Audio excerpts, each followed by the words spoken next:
try to be useful. Do things that are useful to your fellow human beings, to the world. It's very hard to be useful, very hard. Are you contributing more than you consume? Can you try to have a positive net contribution to society?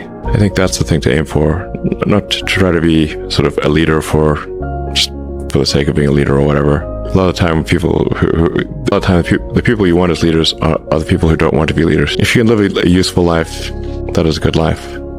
A life worth having lived. And like I said, I would encourage people to use the mental tools of physics and apply them broadly in life. They're the best tools. I'd encourage people to read a lot of books. Just read. Basically, try to ingest as much information as you can. Try to also just develop a good general knowledge.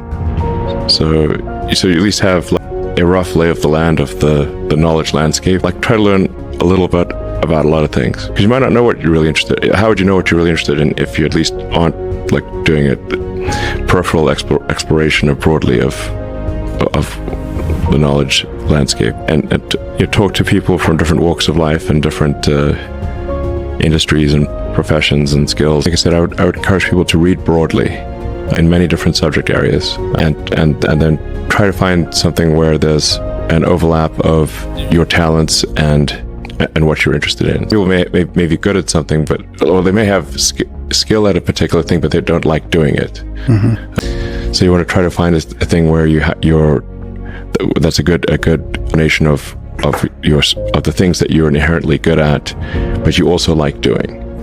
But put a lot of stock and certainly have a lot of respect for someone who puts in an honest day's work to do useful things.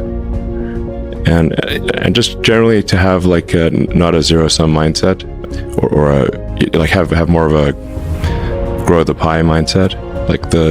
If you sort of say when I see people perhaps including some very smart people kind of taking an attitude of doing things that seem morally questionable, it's often because they have at a base sort of axiomatic level a zero-sum mindset, and they, without realizing it, they don't realize they have a zero-sum mindset, or at least they don't realize it consciously.